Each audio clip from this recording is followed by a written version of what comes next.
ദൈവഭക്തിയെ നാം മുറുകെ പിടിക്കണം.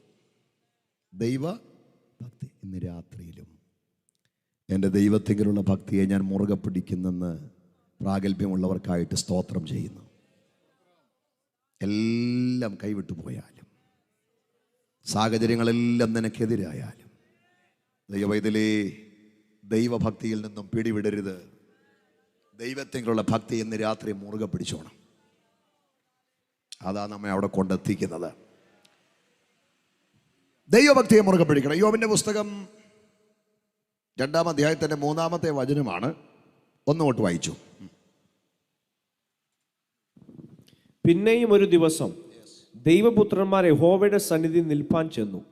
സാത്താനും അവരുടെ കൂട്ടത്തിൽ യഹോവയുടെ സന്നിധി നിൽപ്പാൻ ചെന്നു. യഹോവ സാത്താനോട്, നീ എവിടെ നിന്ന് വരുന്നു എന്ന് ചോദിച്ചതിന് സാത്താൻ യഹോവയോട്, ഞാൻ ഭൂമിയിൽ ഊടാടി സഞ്ചരിച്ചിട്ട് വരുന്നു എന്ന് ഉത്തരം പറഞ്ഞു. യഹോവ സാത്താനോട്, എൻ്റെ ദാസനായ ഇയ്യോബിന്മേൽ നീ ദൃഷ്ടി വെച്ചുവോ? അവരെ പോലെ നിഷ്കളങ്കനും നേരുള്ളവനും ദൈവഭക്തനും ദോഷം വിട്ടകന്നവനും ഭൂമിയിൽ ആരും ഇല്ലല്ലോ. അവൻ തന്റെ ഭക്തി മുറുകെ പിടിച്ചിരിക്കൊണ്ടിരിക്കുന്നു. ഇതാണ് വിഷയം. യോബിനെ കുറിച്ച് ദൈവം പറയുകയാണ്, അവൻ തന്റെ ഭക്തിയെ മുറുകെ പിടിച്ചുകൊണ്ടിരിക്കുന്നു. അവ ദൈവമക്കളാകുന്ന നമുക്ക് ഈ ലോകത്തിൽ മുറുകെ പിടിപ്പാൻ വ്യവസ്ഥയുള്ള 7 കാര്യങ്ങളിൽ ഒന്ന് നമ്മുടെ ദൈവത്തിലുള്ള ഭക്തിയാണ്. ഞാൻ ആ വാക്യം ചെറുതായിട്ടൊന്ന് വിശകലനം ചെയ്യാം. പിന്നെയും ഒരു ദിവസം ദൈവപുത്രന്മാരെല്ലാം കൂടെ യഹോവയുടെ സന്നിധിയിൽ നിൽപ്പാൻ ചെന്നപ്പോൾ അവരുടെ ഇടയിൽ ഒരുത്തൻ കയറി നിൽക്കുക. ആരാ അത്? എൻ്റെ ദൈവമേ, എവിടെല്ലാം ഇവൻ കയറി നിൽക്കുന്നില്ലേ? ഇവൻ എവിടെല്ലാം കയറാൻ ഗ്യാപ്പുണ്ടോ അവിടെല്ലാം നിന്റെ വാഹനത്തിനകത്ത് കയറും, നിന്റെ വാഹനത്തിന് മുമ്പിൽ നിൽക്കും, നിന്റെ തലമുറയുടെ വിദ്യാഭ്യാസത്തിൽ കയറും, നിന്റെ കുടുംബത്തിൽ കയറും, നിന്റെ ശുശ്രൂഷയിൽ കയറും, നിന്റെ സഭയിൽ കയറും. എവിടെല്ലാം അവന് കയറാൻ ഗ്യാപ്പുണ്ടോ അവിടെല്ലാം അവൻ കയറും. Praise the Lord. അവന് കയറാൻ ഗ്യാപ്പുള്ള സ്ഥലത്ത് അവൻ കയറാതിരിക്കാൻ കൃപ പ്രാപിച്ച നമ്മൾ ഒറ്റ കാര്യം ചെയ്താൽ മതി. ഒരു കോട്ട അങ്ങ് കെട്ടണം. ഏത് കോട്ടയാണെന്നറിയാമോ? ഹാബേലിന്റെ രക്തത്തെക്കാൾ ഗുണകരമായി സംസാരിക്കുന്ന യേശു ക്രിസ്തുവിന്റെ പുണ്യാഗ രക്തത്തിന്റെ കോട്ട ഇന്ന് രാത്രി കെട്ടുന്ന ദൈവമക്കൾക്കായി സ്തോത്രം. പ്രവാചകൻ എന്താ പറയുന്നത്? സംഹാരകൻ നിനക്കെതിരെ കയറി വരുന്നു.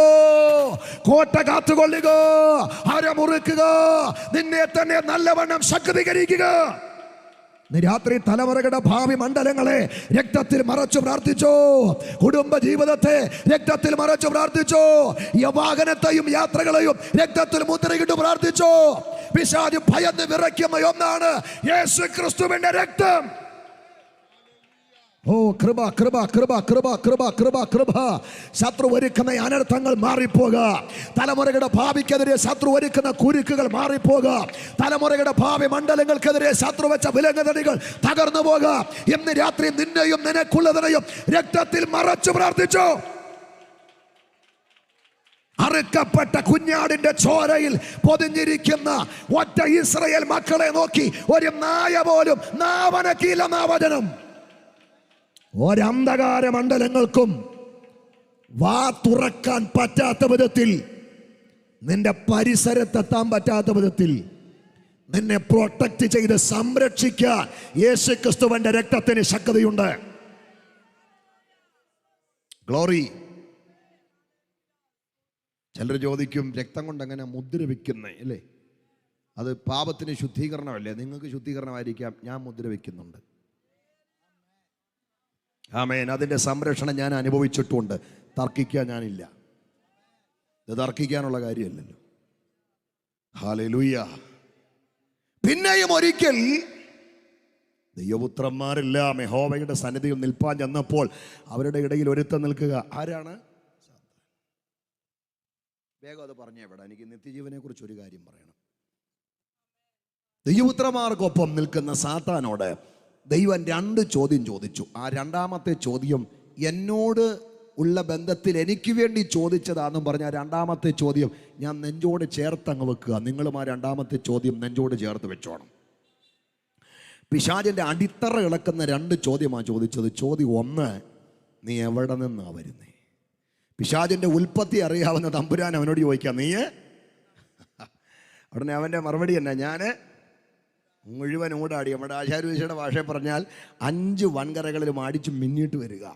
എല്ലാ കോണ്ടിനെൻറ്റുകളിലും രാജ്യങ്ങളിലും അടിച്ച് മിന്നി ദൈവപുത്രന്മാർക്കൊപ്പം അങ്ങനെ നിൽക്കുന്ന ദുഷ്ടപിശാചിനോട് തമ്പുരാൻ ചോദിച്ച രണ്ടാമത്തെ ചോദ്യം എന്നെ ആനന്ദത്തിലാക്കി, എന്നെ വല്ലാതെ സന്തോഷിപ്പിച്ചു, ദൈവത്തിങ്കിലേക്ക് ഒത്തിരി എന്നെ അടുപ്പിച്ചു. എൻ്റെ ദൈവത്തിന് എൻ്റെ മേലുള്ള സഖിത്വം, എൻ്റെ ദൈവത്തിന് എൻ്റെ മേലുള്ള പ്രൊട്ടക്ഷൻ, എൻ്റെ ദൈവത്തിന് എൻ്റെ മേലുള്ള സുരക്ഷിതത്വം, ആ ചോദ്യത്തിലൂടെ ഞാൻ ആത്മാവിൽ തൊട്ടറിഞ്ഞു. ഓ, ആ രണ്ടാമത്തെ ചോദ്യം എന്നാണെന്നറിയാവോ? എൻ്റെ ദാസനാകുന്ന ഇയ്യോബിന്റെ മേലെ നീ ദൃഷ്ടി വെച്ചോ. കൈകൾ ഉയർത്തി ഒരു ഹല്ലേലൂയ പറയാം. എടാ, എൻ്റെ ചെറുക്കൻ്റെ മേൽ നീ നോട്ടമിട്ടോന്ന്, എൻ്റെ മകൻ്റെ മേൽ നീ നോട്ടമിട്ടോ എന്ന്. എന്നെ കേൾക്കുന്ന പ്രിയരേ, ഇയ്യോബിന്റെ മേൽ പിശാച് നോട്ടമിട്ടത് ഇയ്യോബ് കണ്ടില്ല. അവന്റെ മേൽ പിശാച് നോട്ടമിട്ടത് അവന്റെ ഭാര്യ കണ്ടില്ല. അവന്റെ മേൽ പിശാച് നോട്ടമിട്ടത് അവന്റെ മക്കൾ കണ്ടില്ല. അവന്റെ മേൽ പിശാച് നോട്ടമിട്ടത് അവന്റെ കൂടപ്പിറപ്പുകൾ കണ്ടില്ല. അവന്റെ മേൽ പിശാച് നോട്ടമിട്ടത് അവന്റെ കുഞ്ഞുങ്ങൾ കണ്ടില്ല. അവന്റെ മേൽ പിശാച് നോട്ടമിട്ടത് അവന്റെ സ്നേഹിതർ കണ്ടില്ല. എന്നാൽ ഇയ്യോബിന്റെ മേൽ പിശാച് നോട്ടമിട്ടത് ഇയ്യോബിന്റെ സൃഷ്ടാവായ ദൈവം കണ്ടു. കാര്യം മനസ്സിലായവർ ഒരു ഹല്ലേലൂയ പറഞ്ഞാട്ടെ. എന്തിനാണ് ഇയ്യോബിന്റെ മേൽ പിശാച് നോട്ടമിട്ടത്? ഗുണം പിടിപ്പിക്കാനല്ല, ഗതി പിടിപ്പിക്കാനല്ല, മുടിക്കാനാണ്. മുച്ചൂടും മുടിക്കാൻ, എന്തൊക്കെ മുടിക്കാൻ? വീട് മുടിക്കാൻ, സമ്പത്ത് മുടിക്കാൻ, തലമുറകളെ മുടിക്കാൻ, സ്നേഹബന്ധങ്ങളെ മുടിക്കാൻ, ശരീരത്തെ മുടിക്കാൻ, കുടുംബജീവിതം അവങ്കലുള്ള ഭക്തിയെ മുടിക്കാൻ, ഇയ്യോബ് എന്ന ഭക്തനായ മനുഷ്യനെ മുച്ചൂടും മുടിച്ച് തരിപ്പണമാക്കാൻ ആരും അറിയാതെ അവന്റെ മേൽ നോട്ടമിട്ട പിശാചിന്റെ കണ്ണുകളെ കണ്ട അഗ്നിജ്വാലയ്ക്കൊത്ത കണ്ണുള്ള ദൈവത്തെയാ ഇന്ന് രാത്രി ഞാനും നിങ്ങളും ആരാധിക്കുന്നതെങ്കിൽ, ഇതിനകത്ത് കൃപ പ്രാപിച്ച വിശ്വാസിയെ, നിന്നെ ആവാത ചൂടം തകർത്ത് തരിപ്പണമാക്കാൻ ആരും അറിയാതെ നാളുകൾ കൊണ്ട് നിന്റെ മേൽ നോട്ടമിട്ട അന്ധകാരത്തിന്റെ കണ്ണുകളെ കാണുന്ന അഗ്നിജ്വാലയ്ക്കൊത്ത കണ്ണുള്ള ദൈവത്തെയാണ് ഇന്ന് രാത്രി ഞാനും നിങ്ങളും ആരാധിക്കുന്നത്. അല്പനിമിഷം ആ ദൈവത്തെ ഒന്ന് മഹത്വപ്പെടുത്തിക്കാട്ടെ. എത്ര ദൈവമക്കൾ വിശ്വസിക്കുന്നു എൻ്റെ ദൈവത്തിന്റെ ദൃഷ്ടി എൻ്റെ മേലുണ്ടെന്ന്? ഉറപ്പുള്ളവരുടെ കരങ്ങൾ ചലിക്കട്ടെ. എൻ്റെ ദൈവത്തിന്റെ നോട്ടം എൻ്റെ മേലുണ്ടെന്ന് ഉറപ്പുള്ളവരുടെ അവരങ്ങൾ ചലിക്കട്ടെ.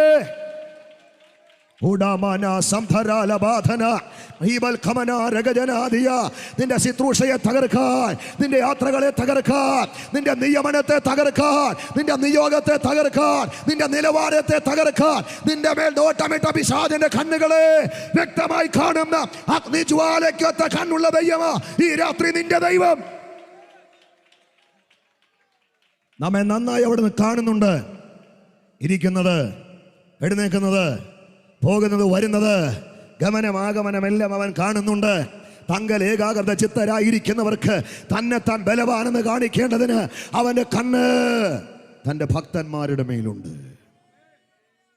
യോബിനെ തകർത്ത് കളയാൻ നോട്ടമിട്ട പിശാചിനോട് ദൈവം ചോദിക്കുക, നീ തകർത്ത് കളയാൻ നോട്ടമിട്ട എൻ്റെ മകൻ ആരാന്നറിയാമോ? അവനെ പോലെ നിഷ്കളങ്കൻ, നേരുള്ളവൻ, ദോഷം വിട്ടകലുന്നവൻ, ദൈവഭക്തൻ ഈ ലോകത്തിൽ ഭൂമിയിൽ ആരുമില്ല. ഒടുക്കം അവനെക്കുറിച്ച് ദൈവം ഒരു ഒറ്റ സാക്ഷ്യം കൊണ്ട് പറയുക. തകർക്കാൻ നോട്ടമിട്ടവനോട് ആമേൻ തമ്പുരാൻ ഒരു സാക്ഷ്യം പറയുക. അവൻ തൻ്റെ ഭക്തി മുറുകെ പിടിച്ചുകൊണ്ടിരിക്കുന്നവൻ. കൈകൾ ഉയർത്തി ഒരു ഹല്ലേലൂയ പറഞ്ഞാട്ടെ. നമുക്ക് മുറുകെ പിടിപ്പാൻ പാടുള്ള പ്രഥമ കാര്യം ദൈവഭക്തിയാണ്. ഇന്ന് രാത്രിയിലും ദൈവഭക്തിയെ മുറുകെ പിടിക്കുന്നവർക്കായി സ്തോത്രം. എന്താണ് പ്രിയരെ ഭക്തി? വിശദീകരിക്കാൻ ഏറെ ഉണ്ടെങ്കിലും ഒറ്റ വാക്കിൽ അത് അവസാനിപ്പിക്കാം. എന്താ ഭക്തി? ഏതെങ്കിലും ഒരു കാര്യത്തിൽ മാത്രം ഊന്നൽ കൊടുക്കുന്നതല്ല ഭക്തി കേട്ടോ. ചിലർക്ക് ഏതെങ്കിലും ഒരു കാര്യം മാത്രം ഊന്നൽ കൊടുക്കുന്നതാണ് ഭക്തി. ഞാൻ വിശദീകരിക്കുന്നില്ല. ഏതെങ്കിലും ഒരു വിഷയത്തിൽ മാത്രം ശ്രദ്ധ ചെലുത്തുന്നതല്ല, പ്രാധാന്യം കൊടുക്കുന്നതല്ല ഭക്തി. ഈ ഭക്തിക്ക് ഘടകങ്ങളുണ്ട്, ഭക്തിക്ക് പ്രവൃത്തിയുണ്ട്, ഭക്തിക്ക് ദൃഢനിശ്ചയമുണ്ട്. ആമേൻ. ഭക്തിയുടെ വേഷം ധരിച്ചതിൻ്റെ ശക്തിയെ ത്യജിക്കുന്ന മൂലച്യുതി ബാധിച്ച ലോകത്തിൽ എന്താണ് ഭക്തി എന്ന് മനസ്സിലായവർക്കായി സ്തോത്രം. ബൈബിൾ പറയുന്നു, യഹോവ ഭക്തനെ തനിക്ക് വേർതിരിച്ചിരിക്കുന്നു എന്ന് അറിവീൻ. ആമേൻ. ഈ ഗ്രീക്കിലൊരു വാക്കുണ്ട്, യൂസെബേ എന്ന, യൂസെബേയ, ആശ്രയിക്കുക, സേവിക്കുക എന്നാണ് ആ പദത്തിൻ്റെ അർത്ഥം. അപ്പോൾ ആശ്രയിക്കുക, സേവിക്കുക എന്നർത്ഥമുള്ള പച്ച് ധാതുവിൽ നിന്നാണ് ഭക്തി എന്ന പദത്തിൻ്റെ ഉൽപ്പത്തി. എൻ്റെ പ്രിയരെ, എല്ലായ്പ്പോഴും ദൈവത്തിങ്കിലേക്ക് നോക്കുകയും ദൈവത്തിന് പ്രസാദകരമായി ജീവിക്കുകയും ചെയ്യുന്നതാണ് എന്ത്? ഭക്തി. അപ്പോൾ തന്നെ ശരിയായ വിശ്വാസവും ശരിയായ പ്രവൃത്തിയും ഭക്തിയുടെ ഘടകങ്ങളാണ്. ഇനിയും ഭക്തിയുടെ പ്രവൃത്തി എന്നാണെന്നറിയാമോ? അത് ഭക്തനാകുന്ന യാക്കോബ് തൻ്റെ ലേഖനത്തിൽ എഴുതിയിട്ടുണ്ട്. പിതാവായ ദൈവത്തിൻ്റെ മുൻപാകെ ശുദ്ധവും നിഷ്കളങ്കവുമായുള്ള ഭക്തിയോ അനാഥരെയും വിധവമാരെയും അവരുടെ സങ്കടങ്ങളിൽ ചെന്ന് കാണണം. ലോകത്താലുള്ള കളങ്കം പറ്റാതെ തന്നെത്താൻ കാത്തുകൊള്ളുന്നതാണ് ഭക്തി. അനാഥരുണ്ട് നമുക്ക്, വിധവമാരുണ്ട് നമുക്ക്, തള്ളപ്പെട്ടവരുണ്ട് നമുക്ക്, വേദന അനുഭവിക്കുന്നവരുണ്ട് നമുക്ക്, നഷ്ടങ്ങളിലൂടെ തകർച്ചകളിലൂടെ യാത്ര ചെയ്യുന്നവരുണ്ട്. അവരെ കണ്ടിട്ട് മുഖം തിരിച്ചു പോകരുത്. അവരെ കണ്ടിട്ട് അവരുടെ ഇടയിലേക്ക് ഇറങ്ങി അവരെ ചേർത്ത് പിടിച്ച് അവർക്ക് വേണ്ടുന്ന കൈത്താങ്ങൽ കൊടുക്കുന്നത് ഭക്തിയുടെ പ്രവൃത്തിയാന്നുള്ള കാര്യം മറക്കരുത്.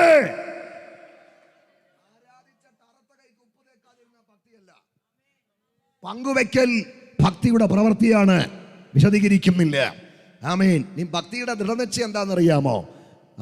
അത് ഞാൻ പറയാം. ഇയ്യോബ് ഭക്തനായിരുന്നു. ആരാ സാക്ഷ്യം പറഞ്ഞേ? പഞ്ചായത്ത് പ്രസിഡന്റാ, MLA അല്ല. ഇയ്യോബ് ഭക്തനായിരുന്നു. ആരാ സാക്ഷ്യം പറഞ്ഞേ? ദൈവം. അവൻ തന്റെ ഭക്തിയെ മുറുകെ പിടിച്ചെന്ന് ആരാ പറഞ്ഞേ? ദൈവമാ പറഞ്ഞത്. ഭക്തനായിരുന്നെന്നും ഭക്തി മുറുകെ പിടിച്ചതെന്നും ദൈവം നേരിട്ട് സാക്ഷ്യം പറഞ്ഞ ഇയ്യോബിന്റെ അരികിലേക്ക് അവന്റെ പത്നി, അവന്റെ ഭാര്യ ഒരിക്കൽ വന്നിട്ടൊരു അഡ്വൈസ് കൊടുക്കുക. എല്ലാം നഷ്ടപ്പെട്ട ശരീരവും പോയി. കുഴച്ചക്കലത്തെ കൂഴപ്ലാവിൽ തൂങ്ങിക്കിടക്കുന്ന പഴുത്ത ചക്ക നിൽക്കുമ്പം പഴുത്തടരുന്ന പോലെ ശരീരം കുഴിപ്പരുകൾ വന്ന് പഴുത്തടരുക. വസ്ത്രം അരയോട് ചേർത്ത് ചുറ്റാൻ പറ്റുന്നില്ല, വെള്ളം കുടിക്കാൻ പറ്റുന്നില്ല, ഭക്ഷണം കഴിക്കാൻ പറ്റുന്നില്ല. തൻ്റെ ശ്വാസത്തിൻ്റെ ഗന്ധം പോലെ തന്നെ കറുപ്പായി അസഹനീയമായ വേദന സഹിക്കാൻ കഴിയാതെ ചാരത്തിനകത്ത് ചമ്പരം പടഞ്ഞിരുന്ന് ഓട്ട് കഷണം കൊണ്ട് ശരീരം ചുരണ്ടുമ്പോൾ എല്ലാം നഷ്ടമാ. നഷ്ടത്തിന്റെ കണക്ക് നിരത്തി വെച്ച് അവൻ ഹൃദയം തകർന്നിരിക്കുമ്പോൾ ഇനി വിട്ടിട്ട് പോകാൻ ഒരാളേ ഉള്ളൂ, അവസാനം വരെ കൂടെ നിൽക്കാമെന്ന് കരം കൊടുത്ത് കൂടെ ചേർന്ന ഭാര്യ അവള് വന്നിട്ട് പറയുക, ഇനിയെങ്കിലും നിന്റെ ഭക്തി മൃഗം പിടിക്കാതെ ദൈവത്തെ തള്ളിക്കളഞ്ഞിട്ട് പോയി ചത്തുകളയിടൂ. എല്ലാം നഷ്ടപ്പെട്ടില്ലേ? എല്ലാം നഷ്ടപ്പെട്ടപ്പോഴും ഭക്തിയെ മുറുകെ പിടിച്ചുകൊണ്ടിരിക്കുക. ഇനി എന്നെ പോകാനുള്ളത്? ഇനി ഒന്നും പോകാനില്ലല്ലോ. ആമേൻ. ഇനി ഒന്നും പോകാനില്ലല്ലോ. കണ്ണുകൊണ്ട് കാണുന്നതെല്ലാം പോയില്ലേ? ചേർന്ന് നിന്നതെല്ലാം പോയില്ലേ? ചേർത്ത് പിടിച്ചവരെല്ലാം അകന്നില്ലേ? ഇനിയെങ്കിലും ഈ ഭക്തി മുറുകെ പിടിക്കാതെ അള്ളിക്കള, എന്നിട്ട് പോയി മരിച്ചുകള. അതിന് ഇയ്യോബ് കൊടുത്ത മറുപടിയാണ് ഭക്തിയുടെ ദൃഢനിശ്ചയമാ മറുപടി. എന്താ? അവൻ എന്നെ കൊന്നാലും ഞാൻ അവനായി തന്നെ കാത്തിരിക്കും. കൈകൾ ഉയർത്തി ഒരു ഹല്ലേലൂയ പറഞ്ഞാട്ടെ. അവൻ എന്നെ കൊന്നാലും ഞാൻ അവനായി തന്നെ. ആമേൻ. ജീവിതത്തിൻ്റെ സമരമുഖങ്ങളിലും ജീവിതത്തിൻ്റെ വൈഷമ്യഘട്ടങ്ങളിലും ജീവിതത്തിൻ്റെ പ്രതിസന്ധികളിലും ജീവിതത്തിൻ്റെ അപമാനങ്ങളിലും മരണത്തിൻ്റെ താഴ്വരകളിലുമെല്ലാം വിളിച്ച ദൈവത്തിലുള്ള ഭക്തിയെ ഇയ്യോബ് മുറുകെ പിടിച്ചത് കൊണ്ട് ഒരു 42-ാം അധ്യായം അവൻ്റെ പുസ്തകത്തിലുണ്ട്. ആ അധ്യായം മരണത്തിൻ്റെ കാറ്റുള്ള അധ്യായമല്ല, പഴുപ്പിൻ്റെ ഗന്ധമുള്ള അധ്യായമല്ല, തകർച്ചകളുടെ പരമ്പരകളുള്ള അധ്യായമല്ല, കയ്പും കണ്ണീരും ഒഴുകുന്ന അധ്യായം ഒരു തഴപ്പിന്റെ അധ്യായമാണ്, ഒരു കിളിർപ്പിന്റെ അധ്യായമാണ്. എന്തെല്ലാം നഷ്ടമായോ അതെല്ലാം ഇരട്ടിയായി ദൈവം അവന് മടക്കി കൊടുത്തൊരു അധ്യായം. ജീവിതത്തിന്റെ സകല മേഖലകളിലും ദൈവത്തെങ്കിലുള്ള ഭക്തിയെ മുറുകെ പിടിക്കുന്ന ദൈവ പൈതലേ, എന്നും കയ്പൻ മധുരവുമല്ല, എന്നും കയ്പൻ നഷ്ടവുമല്ല. ഏതു നിമിഷവും യജമാനനുള്ള ഭക്തി മുറുകെ പിടിച്ചാൽ നിന്റെ താഴ്ചകൾ ഉയർച്ചയാകുന്ന, നിന്റെ കയ്പുകൾ മധുരമാകുന്ന, നിന്റെ കുരളുകൾ മധ്യാഹ്നം പോലെ പ്രകാശിക്കുന്ന, നിന്റെ സകല നഷ്ടങ്ങളും ലാഭമാകുന്ന സുന്ദരമായ ഒരു ദിവസം നിനക്കുണ്ട്. ഭക്തിയെ മുറുകെ പിടിക്ക്. ഭക്തി നമ്മെ ദൈവത്തോട് അടുപ്പിക്കും. ഭക്തി നമ്മെ പ്രാർത്ഥനാ മുറിയിലിരുത്തും. ഭക്തി വചനത്തിൻ്റെ മുമ്പിൽ നമ്മെ അടയിരുത്തും. ഭക്തി പാപത്തോട് വിരക്തി നൽകും. ഭക്തി വിശുദ്ധ ജീവിതം നയിക്കാൻ പ്രേരണ നൽകും. ഭക്തി നല്ല തുടക്കം തരും. ഭക്തി നല്ല ഒടുക്കവും തരും. അതുകൊണ്ട് ആയുസിൻ്റെ അന്ത്യം വരെയും ദൈവമക്കളായ നമുക്ക് വിളിച്ച ദൈവത്തെങ്കിലുള്ള ഭക്തിയെ മുറുകെ പിടിക്കുന്നവരാകാം. കരങ്ങൾ ഉയർത്തി ഒരു ഹല്ലേലൂയ പറയാം. ഒറ്റ കാര്യം കൂടെ പറഞ്ഞ് ഞാൻ നിർത്താം.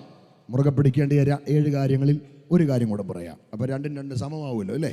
മുറുകെ പിടിപ്പാൻ പാടില്ലാത്ത 2 കാര്യവും പറഞ്ഞു, മുറുകെ പിടിക്കേണ്ട 7 കാര്യങ്ങൾ രണ്ടും പറഞ്ഞു. രണ്ടും തുല്യമായിട്ട് പറഞ്ഞങ്ങ് നിർത്താം. ഒറ്റ കാര്യം കൂടെ, നിത്യജീവനെ മുറുകെ പിടിക്കണം. 1 തിമോത്തിയോസ് 6:12 വേഗം ഒന്ന് വായിച്ച് പ്രാർത്ഥിക്കാം. 1 തിമോത്തിയോസ് 6:12 നിത്യജീവനെ മുറുകെ പിടിക്കുക. വിശ്വാസത്തിന്റെ നല്ല പോർ പൊരുതുക.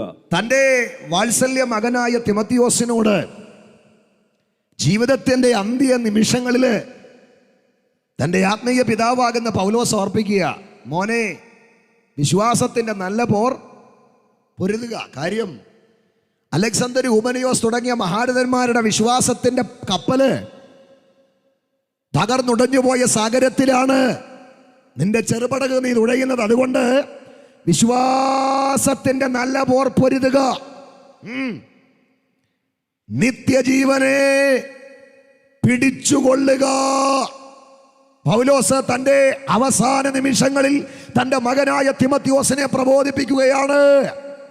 മകനെ, നീ വിശ്വാസത്തിന്റെ നല്ല പോർ പൊരുതുക, നിത്യജീവനെ മുറുകെ പിടിച്ചുകൊള്ളുക. അപ്പൊ നമുക്ക് മുറുകെ പിടിപ്പാൻ വ്യവസ്ഥയുള്ള രണ്ടാമത്തെ കാര്യം നിത്യജീവനയ.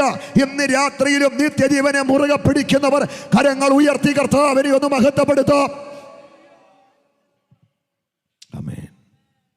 എന്താണ് നിത്യജീവൻ? ഇനി എനിക്കൊരു അരമണിക്കൂറൂടെ പ്രസംഗിച്ചാലേ അത് പൂർത്തീകരിക്കാൻ പറ്റത്തുള്ളൂ നിത്യജീവനെ കുറിച്ച്, കേട്ടോ. ഒറ്റവാക്കി പറഞ്ഞ് പ്രാർത്ഥിക്കാം. എന്താണ് നിത്യജീവൻ? അവസാനമില്ലാത്തൊരനുഭവമാണ് നിത്യജീവൻ. അന്ത്യമില്ലാത്ത ജീവൻ എന്നൊക്കെ പറയാം. നമ്മളതിനെക്കുറിച്ച് ഒന്നുകൂടെ ചിന്തിച്ചാൽ നിത്യജീവൻ ഒരുപാട് വ്യാഖ്യാനങ്ങളുണ്ട്. 2 കാര്യം മാത്രം ഞാൻ പറഞ്ഞ് പ്രാർത്ഥിക്കാൻ പോവുകയാണ്. കർത്താവായ യേശുക്രിസ്തുവിൽ വിശ്വസിക്കുന്നവർക്ക് ലഭിക്കുന്ന അമൂല്യമായ നിധിയാണ് എന്ത്? നിത്യജീവൻ. മൂല്യമളക്കാൻ കഴിയാത്ത നിധിയാണ് യേശുക്രിസ്തുവിൽ വിശ്വസിക്കുന്നവർക്ക് ലഭിക്കുന്ന നിധിയാണ് എന്ത്? നിത്യജീവൻ. നിത്യജീവനുമുണ്ട്, സ്വാഭാവിക ജീവനുമുണ്ട്. അത് രണ്ടും തമ്മിൽ അജഗജാന്തര വ്യത്യാസമുണ്ട്. സ്വാഭാവിക ജീവന് തുടക്കമുണ്ട്, സ്വാഭാവിക ജീവന് ഒടുക്കവുമുണ്ട്, അവസാനമുണ്ട്. എന്നാൽ നിത്യജീവന് തുടക്കമുണ്ട്, നിത്യജീവൻ ഒടുക്കമില്ല. കൈകൾ ഉയർത്തി ഒരു ഹല്ലേലൂയ പറയാം. ഫിലിപ്പി ലേഖനത്തിലേക്ക് വരുമ്പോൾ പൗലോസ് പറയുന്നത്, മഹത്വത്തിന്റെ പ്രത്യാശയാകുന്ന ക്രിസ്തു നിങ്ങളുടെ ഹൃദയങ്ങളിൽ ഇരിക്കുന്നത് തന്നെ നിത്യജീവൻ.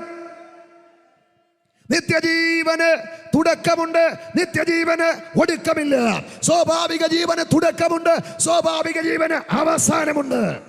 ഒരു കാര്യം ഞാൻ പറയാം, ഈ നിത്യജീവൻ പ്രാപിക്കാതെ സ്വാഭാവിക ജീവൻ മാത്രമുള്ളവര് വേദപുസ്തകത്തിന്റെ ഭാഷയെ പറഞ്ഞാൽ മരിച്ചവരാണ്. സകല മനുഷ്യന്റെയും പാപത്തിന്റെ വിമോചകൻ കർത്താവായ യേശുക്രിസ്തുവാണ്. അതാണ് ബൈബിൾ പറയുന്നത്, മറ്റൊരുത്തനിലും രക്ഷയില്ലേ ഇല്ല. നിനക്കും എനിക്കും രക്ഷിക്കപ്പെടാൻ ആകാശത്തിന്റെ കീഴിൽ മനുഷ്യരുടെ ഇടയിൽ യേശുക്രിസ്തുവിന്റെ നാമമല്ലാതെ വേറെ ഒരു നാമവുമില്ല. ആമേൻ.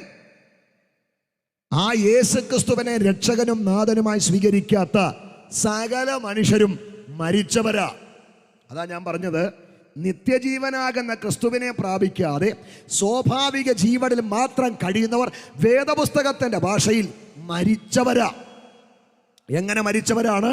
അതിക്രമങ്ങളാലും പാപങ്ങളാലും മരിച്ചവരാണ്. കൈകൾ ഉയർത്തി ഒരു ഹല്ലേലൂയ പറഞ്ഞാട്ടെ. ക്രിസ്തുവാകുന്ന നിത്യജീവനില്ലാതെ സ്വാഭാവിക ജീവൻ മാത്രമുള്ളവർ അതിക്രമങ്ങളാലും പാപങ്ങളാലും മരിച്ചവരാണെങ്കിൽ, അതിക്രമവും പാപവും സ്നേഹിത നിന്നിൽ വരുത്തിയ ആത്മീക മരണത്തെ മാറ്റി നിനക്കൊരു പുത്തൻ ജനനം, ഒരു വീണ്ടും ജനനം ഉണ്ടാകണമെങ്കിൽ ക്രിസ്തുവാകുന്ന നിത്യജീവൻ നിന്റെ അകത്തേക്ക് പ്രവേശിക്കണം. ആ ഭാഗ്യം ലഭിച്ചവർ ദൈവത്തെ ഒന്ന് മഹത്വപ്പെടുത്തിക്കാട്ടെ. കരങ്ങൾ ഉയർത്തി ശക്തിയോടെ.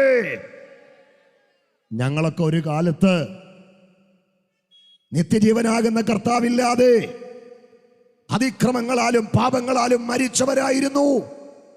എന്നാൽ ആ അതിക്രമവും പാപവും ഞങ്ങളിൽ സംഭവിച്ച ആത്മമരണം മാറി ഇന്ന് ഞങ്ങൾ ജീവനുള്ളവരായി മാറിയത് ക്രിസ്തുവാകുന്ന നിത്യജീവൻ അകത്ത് വന്നതുകൊണ്ടാണ്. അതിക്രമങ്ങളാലും പാപങ്ങളാലും മരിച്ചവർ അത് മാറണമെങ്കിൽ ക്രിസ്തുവാകുന്ന നിത്യജീവൻ അകത്ത് വരണം. ആമേൻ. ക്രിസ്തുവാകുന്ന നിത്യജീവൻ അകത്തില്ലാതെ സ്വാഭാവിക ജീവൻ മാത്രമുള്ളവർ മരിച്ചാൽ അവരുടെ ആത്മാവ് നരകത്തിലേക്കാണ് പോകുന്നത്. എന്നാൽ സ്വാഭാവിക ജീവനുള്ളപ്പോൾ തന്നെ ക്രിസ്തുവാകുന്ന നിത്യജീവൻ പ്രാപിച്ച ദൈവമക്കളുടെ അകത്ത് ഒരു പ്രത്യാശയുണ്ട്. മരിച്ചാൽ ലോകത്തേക്കാൾ വിലയേറിയ ആത്മാവ് നരകത്തിലേക്കല്ല, അന്തമില്ലാത്ത നിത്യത മുഴുവൻ വാഴാൻ സ്വർഗത്തിലേക്ക് ഞങ്ങൾ പോകും. നിത്യജീവൻ പ്രാപിച്ചവരുടെ ഏറ്റവും വലിയ പ്രത്യാശ എന്ന് പറയുന്നത് മരണാനന്തര നിത്യതയാണ്. സ്നേഹിത, മരണം കൊണ്ട് അവസാനിക്കുന്നതല്ല മനുഷ്യ ജീവിതം. മരണത്തിനപ്പുറം മനുഷ്യൻ്റെ ഒരു ജീവിതമുണ്ട്. മരണശേഷം മനുഷ്യന്റെ രണ്ടവസ്ഥ, സ്വർഗം നരകം. ഇവിടെ എവിടെയെങ്കിലും ഒരിടത്ത് പോകാനാ മരിക്കുന്നത്. മരണത്തിലൂടെ ലോകത്തേക്കാൾ വിലയേറിയ നിന്റെ അകത്തുള്ള ആത്മാവ് കെടാത്ത തീയും ചാകാത്ത പിടുവും വമിക്കുന്ന കത്തുന്ന നരകത്തിൽ പോയി പല്ല് കടിക്കാതിരിക്കണമെങ്കിൽ ഇന്ന് രാത്രി നിന്റെ പാപത്തിന്റെ പരിഹാരത്തിന് വേണ്ടി കാൽവറയിൽ പരമയാഗമായി ഉയർത്തെഴുന്നേറ്റെന്നും ജീവിക്കുന്ന യേശു ക്രിസ്തു എന്ന നിത്യജീവനാകുന്നവനെ ഹൃദയത്തിൽ സ്വീകരിക്കുക. ഇതാണ് രക്ഷാദിവസം, ഇതാണ് സുപ്രസാദകാലം. ഇത്ര വലിയ രക്ഷ ഗണ്യമാക്കാതെ തെറ്റിയൊഴിയാനല്ല, ജീവിതം ഇന്ന് രാത്രിയിൽ യേശു ക്രിസ്തുവിനായി സമർപ്പിക്കുക.